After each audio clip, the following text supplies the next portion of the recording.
불이 꺼지지 않는다. 한반도 심장이 다시 뛰기 시작한다. 2019년 겨울 히말라야 산맥 깊숙한 곳에 위치한 하남자에서 티베트 출신 스님 닥파린 포체가 사흘간의 침묵을 깨고 입을 열었습니다.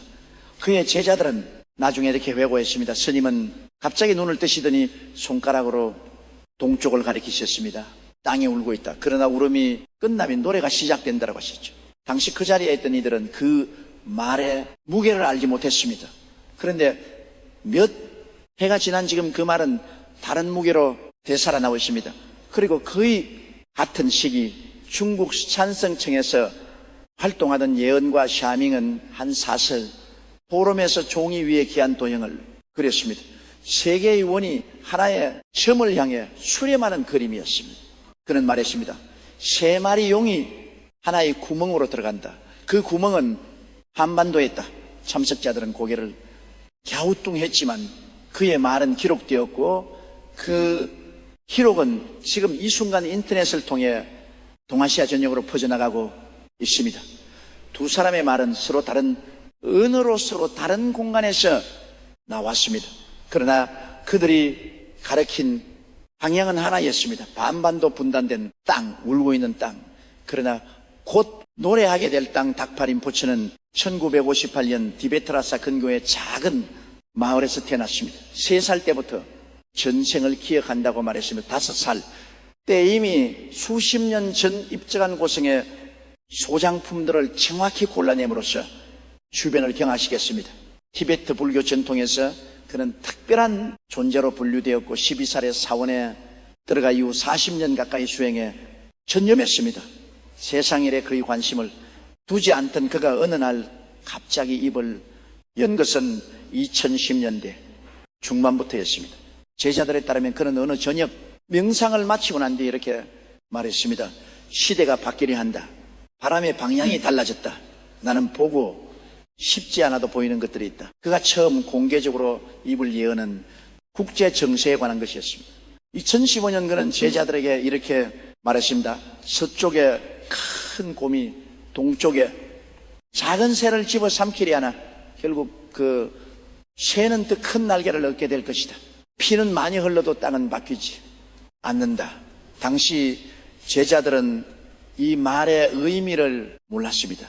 그러나 7년 뒤 러시아가 우크라이나를 전면 침공했을 때 이 말은 전혀 다른 무게로 되살아났습니다. 우크라이나는 작은 새처럼 날아올라 버텼고 땅의 경계는 극적으로 변하지 않았습니다. 단지 피만 흘렀습니다. 그것만이 아니었습니다. 그는 2017년에 이렇게 말했습니다. 바다 밑에 잠든 독이 깨어날 것이다. 물고기가 밥상에서 사라질 것이다. 2013년 일본이 후쿠시마 오염수를 바다에 방류하기로 결정했을 때 그 말을 기억하는 이들은 몸을 떨었습니다. 바다 밑에 잠든 독, 물고기가 사라지는 밥상, 아무도 그것이 원전 오염수와 연결될 것이라 생각하지 못했습니다. 그러나 현실은 그 방향으로 흘러갔습니다. 그렇다면 닥파 림포체가 한반도를 향해 손가락을 뻗으며 남긴 말은 어떤 의미일까요? 저 땅이 울고 있다. 그러나 울음이 끝나면 노래가 시작된다. 그가 이 말을 남긴 것은 2019년이었습니다. 그 이후 대한민국이 겪은 것들을 생각해 보십시오. 팬데믹, 극심한 정치적 분열, 계엄령의 충격, 탄핵의 소용돌이, 그리고 이 모든 것들을 통과하며 무너지지 않은 사람들의 목소리, 울음은 충분히 흘렀습니다. 그렇다면 이제 노래가 시작되는 걸까요? 샤밍은 닥파린 포체와는 완전히 다른 인물입니다. 그는 스님도 종교인도 아닙니다. 청두에서 태어나 수학과 천문학을 공부한 뒤 동양의 역법과 서양의 수비학을 독학으로 통합한 이른바 자생적 예언가입니다. 중국 정부로부터 공식적으로 인정받은 활동가는 아니지만 그의 포럼에는 매번 수백 명이 참여하고 그의 말은 동아시아 전역의 온라인 커뮤니티에서 회자됩니다. 그가 주목받기 시작한 그것은 2013년이었습니다. 그 해 그는 한 포럼에서 이렇게 말했습니다. 태양의 동쪽 달의 서쪽에 있는 나라에서 큰 화가 일어난다. 산과 바다가 동시에 떨리는 날. 그 섬나라는 반쪽이 될 것이다.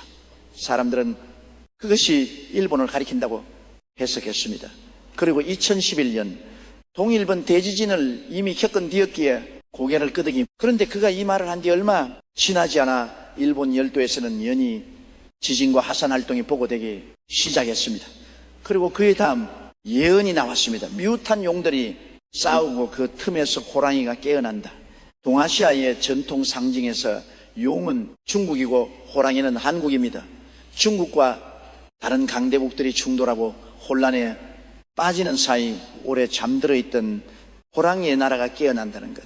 이 말이 그의 입에서 나온 것은 2012년이었습니다. 그로부터 최 10년도 지나지 않아 중국은 경제적 침체와 국내 사회 불안을 동시에 마주하게 됐고 한국은 그와 무관하게 자신만의 방향을 찾아가기 시작했습니다.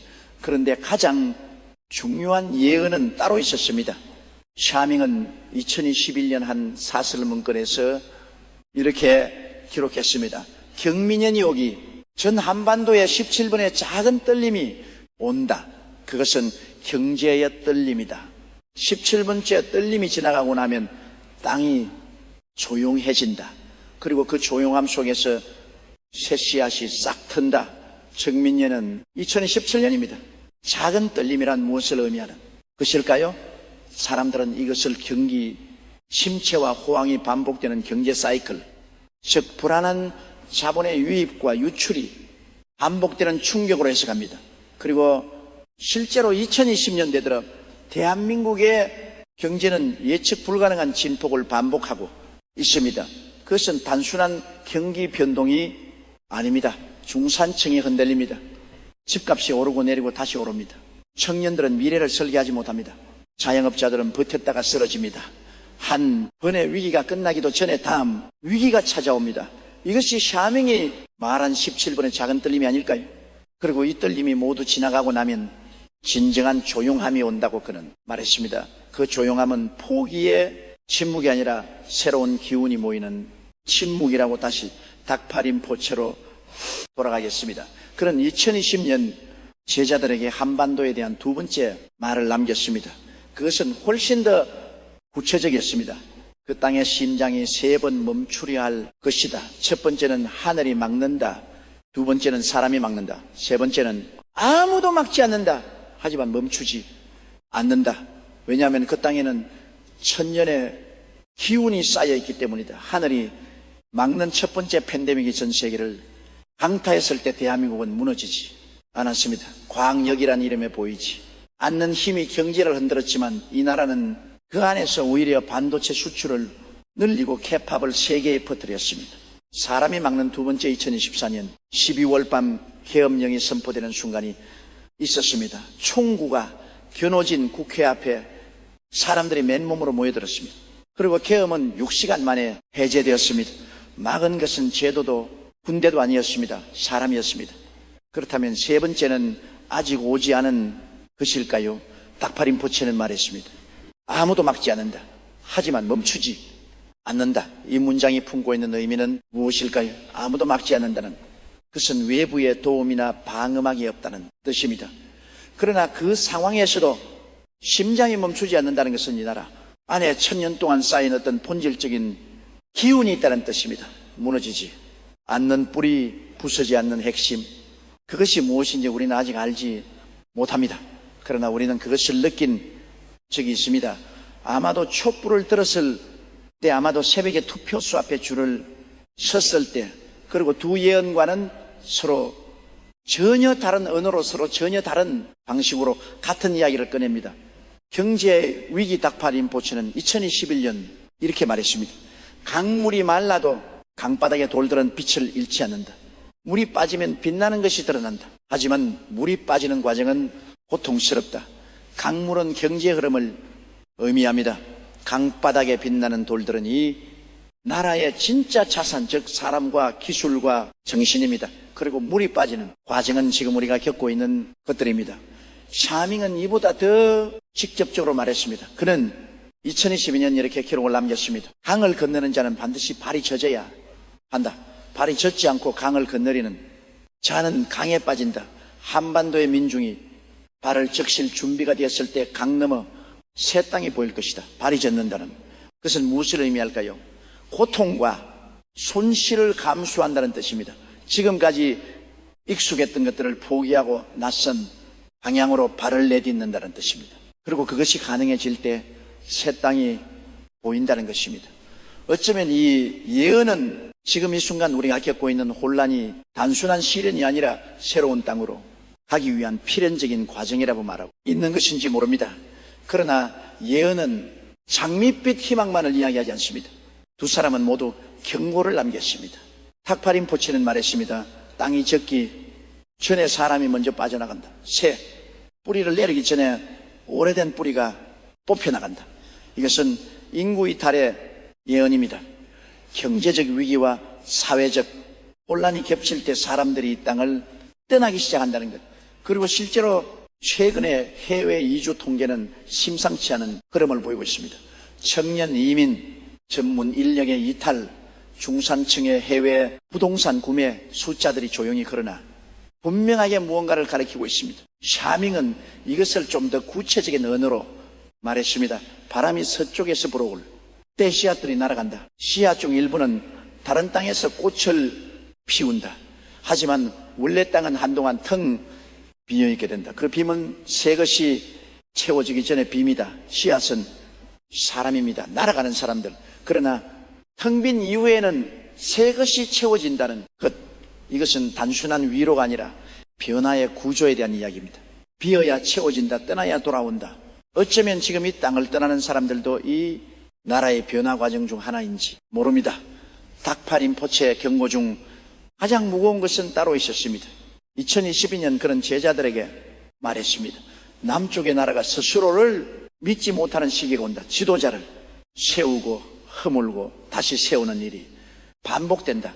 그러나 그 반복이 쓸모없는 것은 아니다. 도자기는 굽는 과정에서 깨지기도 한다. 하지만 견뎌낸 도자기는 더 단단해진다. 도자기를 굽는 과정, 정치적 혼란과 지도자의 교체가 반복되는 시기, 2023년 말 계엄령이 선포되고 탄핵이 이어지며 한국 사회가 겪어야 했던 격변들이 예언과 겹쳐보면 소름이 돋습니다. 굽는 과정 깨지기도 한다. 하지만 견뎌낸다. 그렇다면 이 모든 경고의 끝에는 무엇이 있는 것일까요?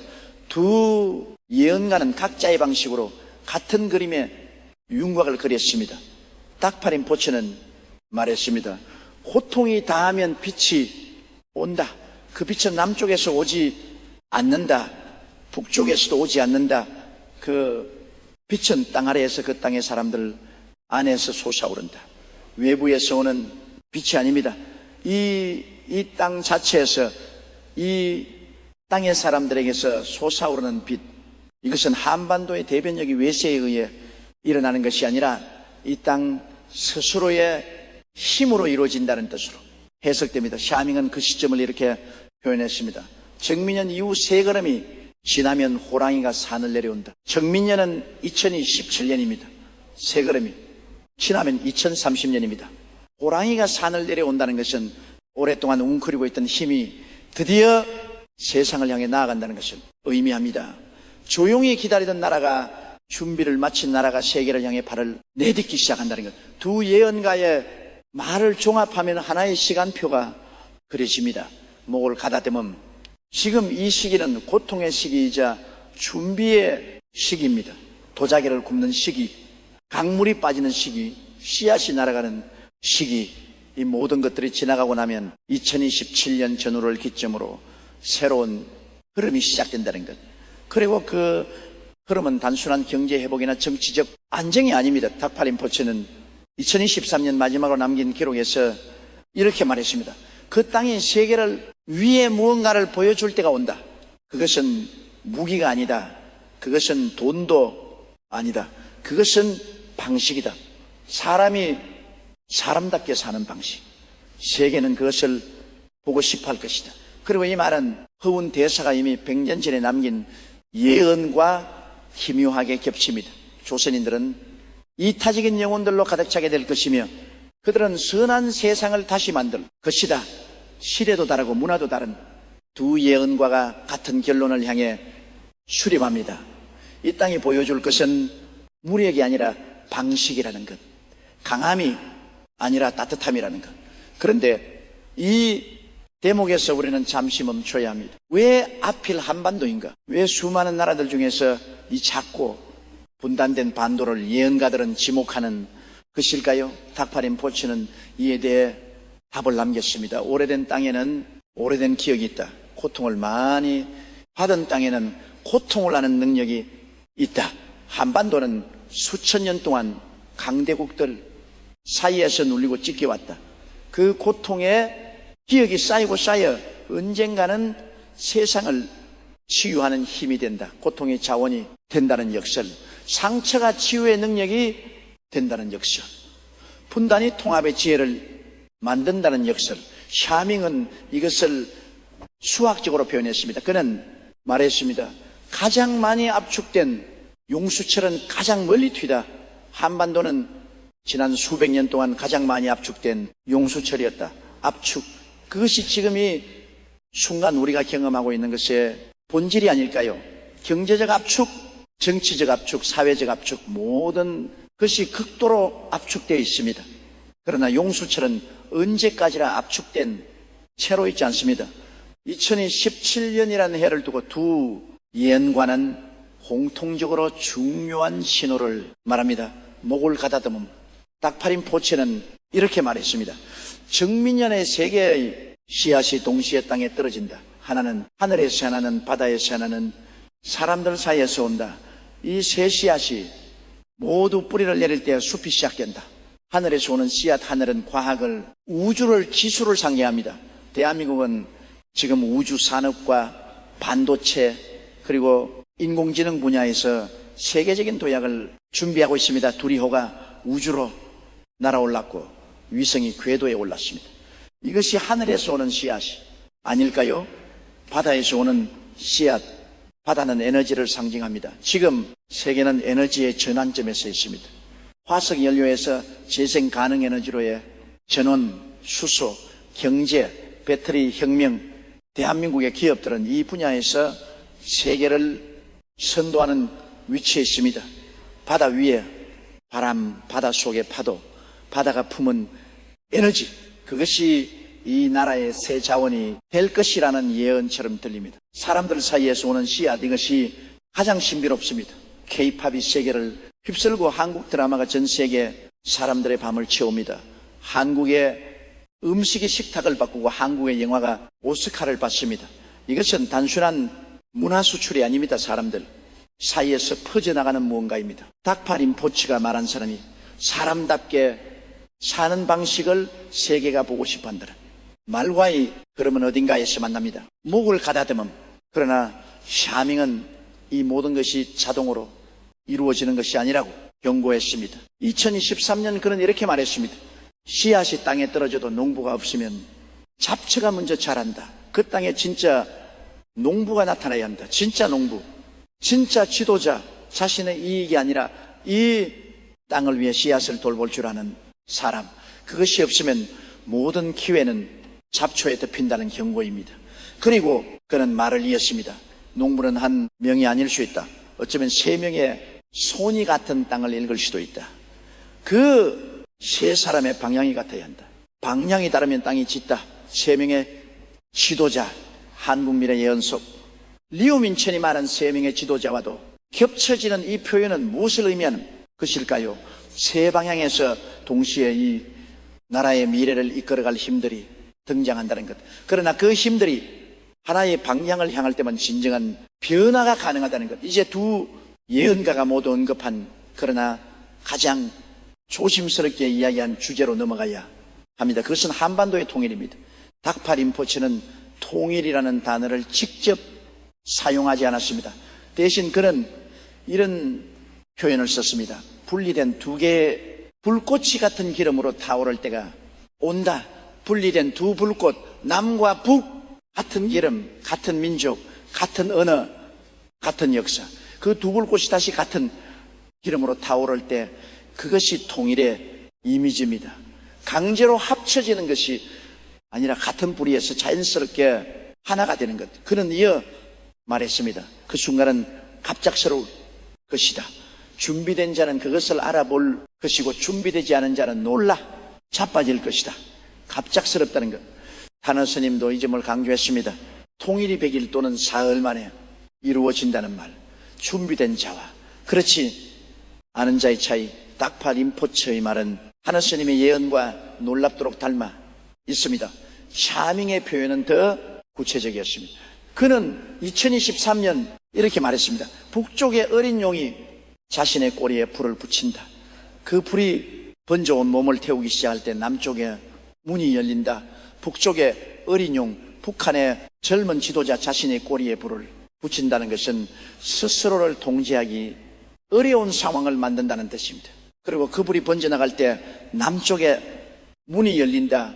탄원 스님이 말한 것처럼 북한의 내부 격변이 동일의 문을 연다는 것과 일치합니다.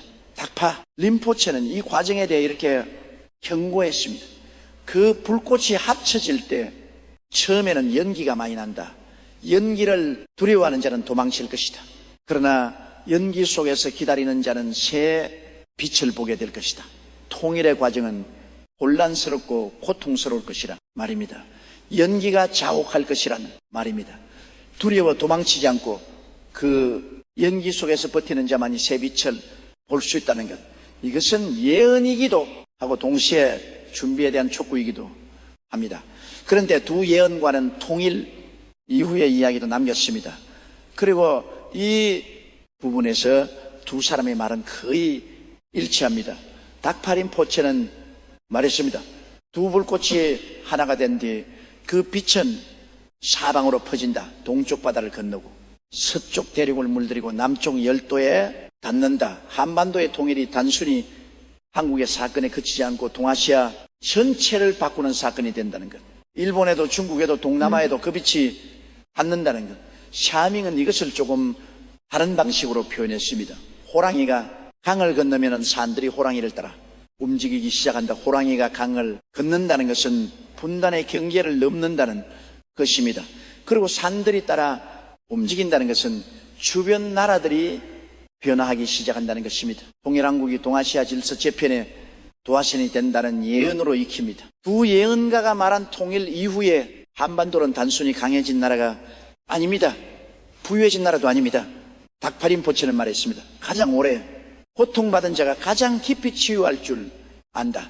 통일된 그 땅의 사람들은 분열의 아픔을 알기에 세계의 분열을 치유하는 손이 될 것이다. 분열의 아픔을 가장 깊이 하는 나라. 그렇게 세계의 분열을 치유하는 손이 된다는 것. 한반도가 겪은 70년 이상의 분단이 오히려 이 나라를 세계 치유의 중심으로 만드는 자원이 된다는 역설적 예언입니다. 그러나 이 모든 예언들에는 하나의 조건이 붙어 있습니다. 두 예언과는 이 점에 있어서도 같은 말을 합니다. 닥파 림포체는 말했습니다. 빛은 스스로 타오르지 않는다. 불씨가 있어야 한다. 그 불씨는 각자의 가슴 안에 있다. 샤밍은 말했습니다. 예언은 지도일 뿐이다. 지도는 길을 보여주지만 걷지 않으면 소용없다. 걸어야 하는 것은 사람이다. 두 사람의 말은 하나의 문장으로 수렴됩니다. 예언이 현실이 되기 위해서는 그 땅의 사람들이 움직여야 한다는 것. 그렇다면 지금 우리는 어디에 있는 것일까요? 닥파 림포체가 말한 두 번째 심장박, 즉 사람이 막는 시기는 이미 지나갔습니다. 우리는 맨몸으로 계엄을 막아냈습니다. 샤밍이 말한 17번의 작은 떨림 중 우리는 지금 몇 번째를 겪고 있는 것일까요? 경제 진폭은 아직 멈추지 않았습니다. 그러나 그 진폭이 끝날 때 새 씨앗이 싹 튼다고 했습니다. 닥파 림포체는 마지막 제자에게 이런 말을 남겼다고 전해집니다. 나는 더 이상 볼 필요가 없다. 이미 보았으니까. 중요한 것은 내가 본 것이 아니라 그 땅의 사람들이 무엇을 선택하느냐이다. 예언은 가능성이다. 확정이 아니다.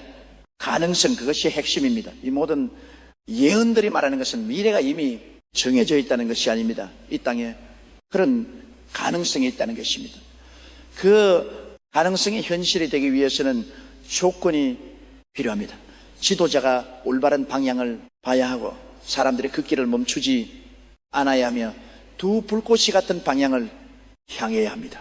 샤밍은 2024년 마지막으로 기록을 남기며 이런 말을 했습니다. 한반도에 대한 나의 관측을 이것으로 마친다. 더 볼 필요가 없다. 이미 모든 씨앗이 그 땅에 들어가 있기 때문이다. 이제 남은 그것은 계절이다. 계절은 반드시 온다. 계절은 반드시 온다.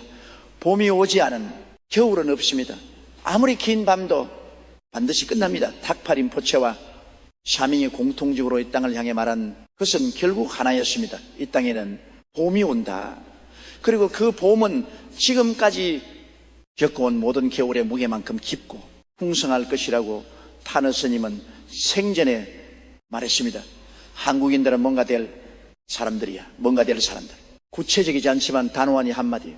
수십 년이 지난 지금 그 말이 닥파, 림포체와 샤밍의 말들과 겹쳐지며 하나의 그림을 이룹니다.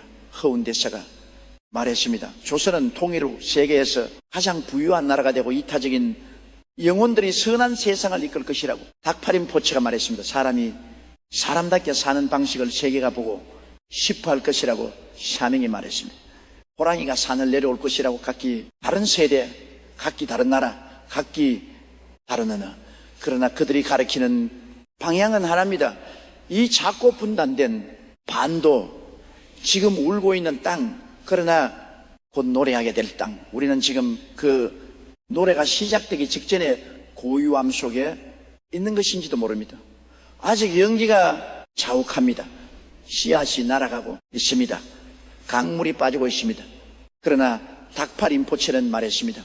멈추지 않는다고. 이 땅에는 천년의 기운이 쌓여있기 때문에 멈추지 않는다고. 그 천년의 기운이 무엇인지 우리는 압니다. 그것은 어떤 상황에서도 밥성을 차리고 아이를 키우고 노래를 부르고 새벽에 일어나 일터 나가는 사람들입니다. 무너지지 않는 사람들, 계엄령 앞에서 맨몸으로 서는 사람들, 절망하면서도 투표소 앞에 줄을 서는 사람들, 그 사람들이 이 나라의 천년 기운입니다. 두 예언가의 말이 현실이 되느냐 그렇지 않느냐, 그것은 결국 우리가 결정합니다. 농부가 씨앗을 돌봐야 한다고 했습니다. 그래야 하는 것은 사람이라고 했습니다. 부시는 각자의 가슴 안에 있다고 했습니다. 계절은 반드시 옵니다. 그러나 그 계절을 맞이할 준비가 된 사람에게만 보면 진정한 봄이 됩니다. 닥파림포체의 제자가 스승에게 마지막으로 물었습니다. 한반도에 정말 봄이 옵니까? 스님은 잠시 눈을 감았다가 이렇게 말했습니다. 봄은 이미 오고 있다. 다만 아직 느끼지 못할 뿐이다. 샤밍이 포럼을 따르며 청중에게 마지막으로 한 말은 이것이었습니다. 한반도를 주시하라. 세상의 다음 이야기는 그곳에서 시작된다. 우리는 지금 그 이야기 한가운데 있습니다. 이야기가 어떻게 끝나는지는 아직 아무도 모릅니다. 예언가도 모릅니다. 왜냐하면 그 결말을 쓰는 것은 바로 우리이기 때문입니다. 오늘도 이 이야기를 끝까지 함께 해주신 여러분께 진심으로 감사드립니다. 이 채널이 좋으셨다면 구독과 좋아요 부탁드립니다.